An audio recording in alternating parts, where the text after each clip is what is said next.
Movie के शुरुआत में हमें एक आदमी को दिखाया जाता है जिसका नाम है श्री प्रकाश, जिसने नटराज की प्राचीन मूर्ति को चुराया है जिसकी कीमत 5 करोड़ है। मूर्ति को चुराते समय उसे एक पुलिस ऑफिसर ने देख लिया था तो वो उसे गोली मार देता है। इन सब में श्री प्रकाश के साथ पुलिस डिपार्टमेंट के कुछ लोग मिले हुए हैं जो श्री प्रकाश से पैसे लेकर केस को 1 2 4 कर देते हैं। अब हम देखते हैं मूवी के हीरो कातिर के पिता सुंदर को, जो श्री प्रकाश के लकड़ी के मिल में काम करते हैं। दुनिया की नजरों में श्री प्रकाश कैसा भी हो, लेकिन उनके हिसाब से वो बहुत ही अच्छा आदमी है।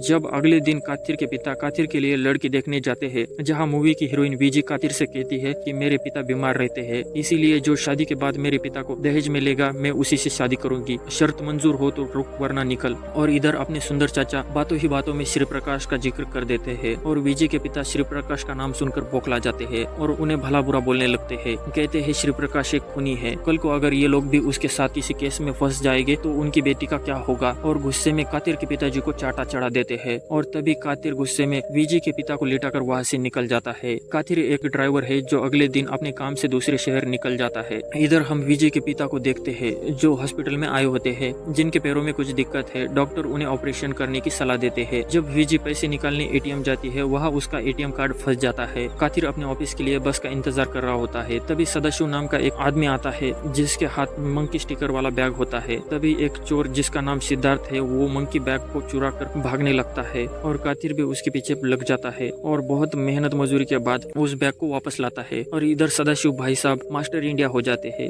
इस मंकी बैग को याद रखना, ये सबसे बड़ा ट्विस्ट है। अब स्टोरी जाती है पास्ट में 2 दिन पीछे, जहां हम देखते हैं मूवी की स्टार्टिंग में जो 5 करोड़ की मूर्ति है उसे बेचने के लिए श्री प्रकाश ने कातिर के पिता को मद्रास भेजा है। कातिर के पिता श्री प्रकाश की कोई भी बात नहीं टालते थे, इसीलिए वो बिना जाने कि इस बैग में क्या है कातिर को बिना बताए ही मद्रास के लिए निकल जाते हैं। अब हम वापस प्रेजेंट में आते हैं, जहाँ कातिर वो बैग लेकर पुलिस स्टेशन आता है क्योंकि उस बैग का मालिक उसे बस स्टैंड पर नहीं मिला था, तो वो पुलिस स्टेशन बैग को जमा कराने आया है। तभी वहाँ विजय आती है जो अपने कार्ड के फंसने पर बैंक मैनेजर के पास गई थी, लेकिन वहाँ मैनेजर उसकी बात नहीं मान रहा था, तो वो रिपोर्ट लिखाने पुलिस स्टेशन आई है। कातिर पुलिस को उसकी मदद करने को बोलता है, लेकिन विजय गुस्से में वहाँ से चली जाती है। इंस्पेक्टर मंकी बैग में क्या है जानने के लिए उसका ताला तोड़ रहा होता है, तभी थाने की छत अचानक से इंस्पेक्टर के ऊपर गिर जाती है। सभी पुलिस तुरंत इंस्पेक्टर को हॉस्पिटल लेकर जाते हैं। कातिर फिर से उस बैग को अपने पास रख लेता है और थाने से निकलकर कातिर विजय से मिलने जाता है। उसे उसके पिता का हालचाल पूछता है, पर विजय अभी भी उसी थप्पड़ को लेकर बैठी थी। वो कातिर को उसे उसके हाल पर छोड़ने को बोलती है। कातिर भी वहाँ से चला जाता है और वो उस मंकी बैग का फोटो फेसबुक पर अपलोड कर देता है ताकि जो भी उसका मालिक हो वो उसे देखकर उससे वो बैग ले जाए। फिर से मूवी पास्ट में चली जाती है,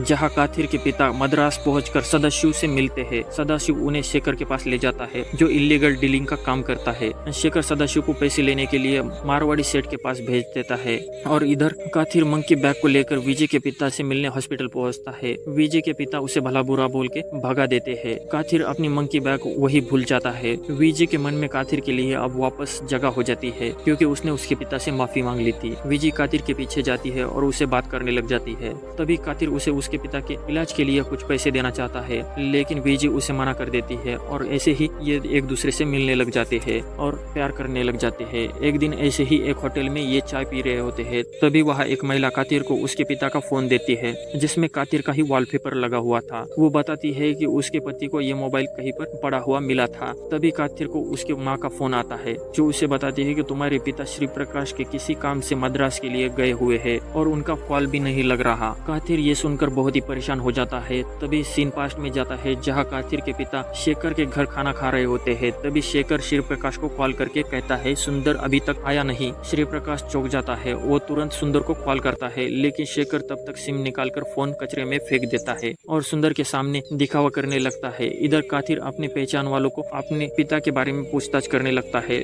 लेकिन उसे कुछ पता नहीं चल पाता। इधर चोर सिद्धार्थ भी उस मंकी बैग के लिए कातिर के पीछे पड़ा हुआ था। वो किसी और को मंकी बैग का मालिक बनाकर वो बैग कातिर से लेना चाहता है, लेकिन वो पकड़ा जाता है क्योंकि कातिर ने उसे टेलीफोन बूथ में देख लेता है और उसे पकड़ने के लिए दौड़ता है और उसे पकड़ भी लेता है। और उसे पूछने पर कातिर को पता चलता है कि वो उसी एरिया से है। कातिर उसे अपने पिता को ढूंढने के बदले मंकी बैग देने के लिए मान जाता है। तब कातिर सिद्धार्थ को बताता है कि उसके पिता उस इलाके में किसी शेखर के घर गए हैं और सिद्धार्थ उसे एक शेखर के घर ले जाता है जहाँ उसे शेखर के बारे में पता चलता है। इधर विजय मंकी बैग को अपने साथ लाई होती है और उसके पिता उसे वो बैग फेंकने को कह रहे होते हैं।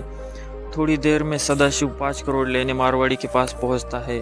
मारवाड़ी उसे 2 करोड़ देता है और बाकी पैसे मूर्ति मिलने के बाद देने की बात करता है। सदाशिव 2 करोड़ लेकर मारवाड़ी के किसी आदमी के साथ शेखर के घर आता है और वो आदमी मूर्ति ले जाता है। शेखर सुंदर को बताता है 2 करोड़ ही मिले हैं, बाकी पैसे कल मिलेंगे, उसके बाद चले जाना, और सारा पैसा अलमारी में रख देता है। और विजय के पिता मौका पाकर मंकी बैग को हॉस्पिटल की छत से नीचे कूड़ेदान में फेंक देते हैं। यहाँ कातिर सिद्धार्थ के साथ अपने पिता को ढूंढ रहा होता है कि तभी उसे श्री प्रकाश के किसी आदमी का कॉल आता है। वो उसे बताता है कि उस बैग में 5 करोड़ का सामान है जो तुम्हारे पिता को दिया था, वो तुम्हारे पास कैसे पहुंचा और तुमने फेसबुक पर उसे क्यों डाला, मुझे वो बैग किसी भी हालत में वापस चाहिए। शेखर उन पैसों के लिए सुंदर को मारने का प्लान बनाता है और अपनी पत्नी और बच्चों को मायके भेज देता है और सुंदर को एक कमरे में ले जाता है। सुंदर समझ जाता है कि वो उसे मारने वाला है। वो मरने से पहले अपने बेटे से मिलना चाहता है, लेकिन शेखर बैट से उसे सर पर मारकर उसे मार देता है। श्री प्रकाश भी शेखर के घर पहुंच जाता है और वो सुंदर और मूर्ति के बारे में पूछता है, लेकिन शेखर कहता है सुंदर तो यहाँ आया ही नहीं। श्री प्रकाश को शेखर की बातें सुनकर उस पर शक हो जाता है।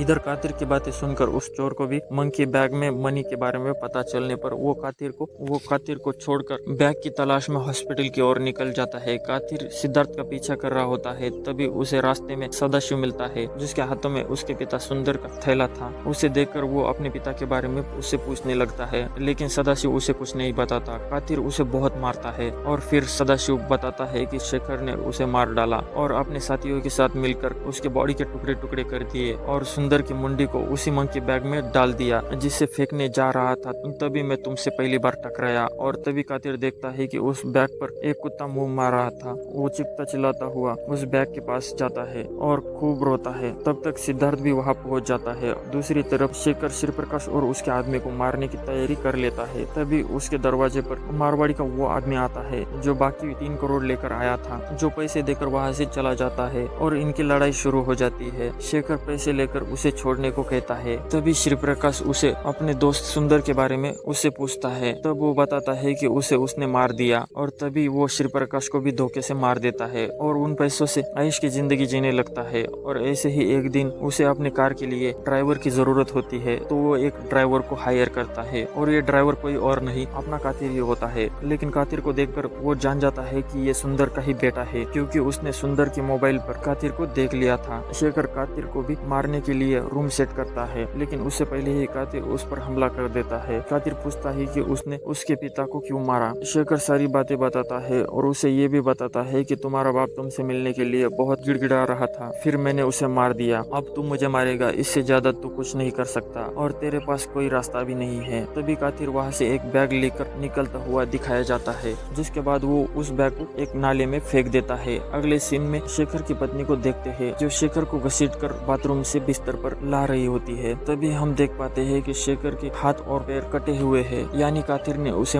ऐसे ही मरने के लिए छोड़ दिया।